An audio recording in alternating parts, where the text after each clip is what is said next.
अस्सलाम वालेकुम viewers, welcome to my YouTube channel Pindi vlogger. आज मैं आपके साथ एक ऐसी मज़े की रेसिपी शेयर करूंगी। अगर आपके बच्चे भी सब्जियां नहीं खाते तो अगर आप इस रेसिपी को इस मेरे तरीके से बनाएंगे तो आपके बच्चे बहुत शौक़ से सब्जियां खाएंगे, क्योंकि सब्जियां बच्चों के लिए बहुत ज़रूरी होती हैं। तो मैं आपको एक ऐसा डिफरेंट तरीका और डिफरेंट ट्रिक्स बताऊंगी कि आपकी सब्ज़ी बहुत मज़े की बनेगी। आज हम बनाएंगे आलू गोभी की सब्ज़ी, और यहाँ पर मैंने गोभी ले ली है। मैंने तकरीबन ये हाफ़ केजी का ये फूल लिया है। आप इसकी क्वांटिटी को कम या ज़्यादा कर सकते हैं। तो हम इसका ये एक्स्ट्रा पार्ट जो होता है ये ग्रीन, हम ये तोड़ देंगे।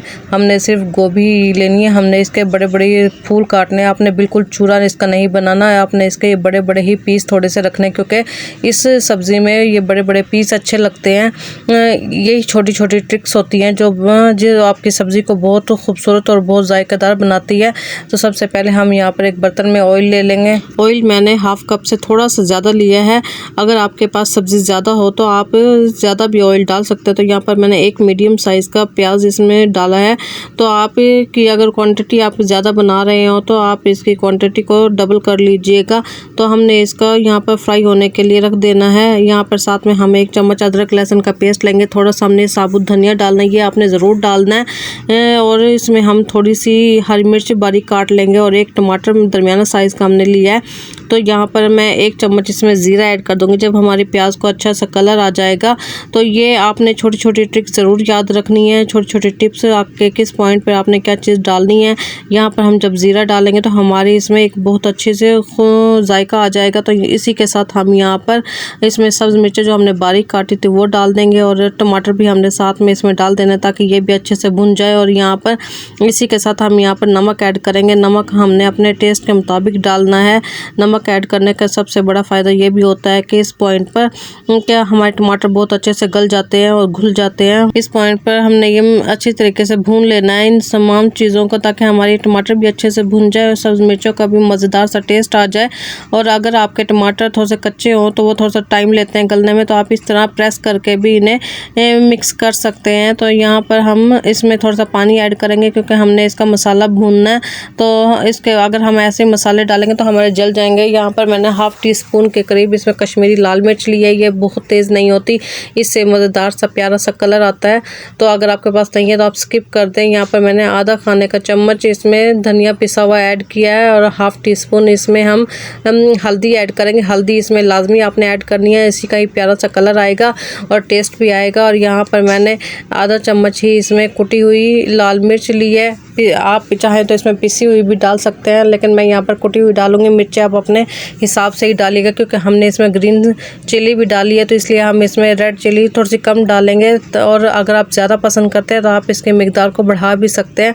अब हम इसे हल्की आंच पर इसे फ्राई होने के लिए रख देंगे, ताकि हमारा अच्छा सा प्यारा सा इसका मसाला भुन जाए। यहाँ पर जो इसका एक्स्ट्रा गोभी का थोड़ा सा पार्ट होता है जो सख्त वाला होता है, वो मैंने अलग से बारीक काट लिया था, क्योंकि ये थोड़ा सा गलने में टाइम लेता है, फूल जल्दी गल जाते हैं। तो ये हमारा जब इसमें थोड़ा सा पानी होगा मसाले में तो हम उस वक्त ये ऐड कर देंगे। इस पॉइंट पर ऐड करने का मतलब यही है कि हमारा बिल्कुल स्लो फ्लेम पे ये भी गल जाएंगे और हमारे साथ में मसाला भी भुन जाएगा, और इसमें अच्छा सा मसाले का टेस्ट भी आ जाएगा।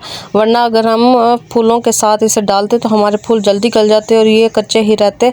तो इसलिए हमने इसे अच्छी तरीके से गला लेना है। आपकी सब्ज़ी अगर मज़े की बनी हुई है तो सब शौक़ से खाते हैं, बच्चे भी शौक़ से खाते हैं।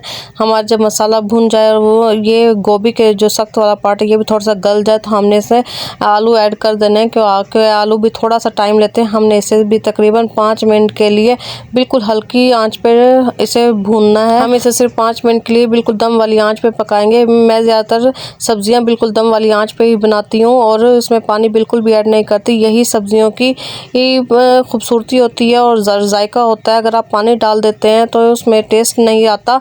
तो सब्जियों को आप कोशिश कीजिएगा कि दम पे ही बनाया करें, बिल्कुल हल्की आंच पे। टाइम ज़रूर लगता है थोड़ा सा इसमें, लेकिन हमारी सब्ज़ी बहुत मज़े की बनती है। यहाँ पर मैंने साथ में ही बड़े बड़े ये जो फूल थोड़े से बड़े साइज़ में मैंने काटे थे ये भी ऐड कर दिए हैं। तो इसे भी हम बिल्कुल हल्की आंच पर इसे रख देंगे बनने के लिए। नमक हमने पहले ही डाल लिया था, अगर आपको नमक थोड़ा सा कम लगे तो आप इस पॉइंट पर नमक ऐड कर सकते हैं। तो हमने इसे बिल्कुल हल्की आंच पर रख देना है। इसमें थोड़ा सा टाइम ज़रूर लगेगा, लेकिन हमारी गोभी बहुत मज़े की बनकर तैयार होगी। जब हमारी हमारी आलू गोभी बिल्कुल पक के तैयार हो जाए तो हमने लास्ट में इसमें आधा खाना का चम्मच इसमें गरम मसाला पिसा हुआ ऐड करना है। इसका आपको डालने से ये फ़ायदा होगा कि इसमें बहुत ही प्यारी सी खुशबू आएगी। आप इसे ढक्कन ढक कर रख दीजिएगा, जब आपने सर्व करना हो तो तब इसे मिक्स कर लीजिएगा। और अब मेरी ये गोभी बिल्कुल तैयार हो गई है, मैंने इसे प्लेटर में डाल लिया है। तो ये देखिए कितने मज़े की खड़ी खड़ी हमारी गोभी बनी है। अगर हम इसका बिल्कुल भरता टाइप बना देते तो बच्चों को भी अच्छी ना लगती, और क्योंकि जो भी चीज़ देखने में अच्छी लगती है वही खाने में भी अच्छी लगती है। तो यहाँ पर ये देखें आपको किस तरह खिले खिले आपको आलू गोभी नज़र आ रही है। तो आपने भी इसी तरह मेरी रेसिपी को ज़रूर फॉलो करना है। सो व्यूअर्स, उम्मीद है कि आपको मेरी डिफरेंट सी छोटी सी वीडियो अच्छी लगी होगी। अगर अच्छी लगी तो मेरे चैनल पिंडी व्लॉगर को लाइक कर दें, शेयर कर दें एंड सब्सक्राइब कर दें।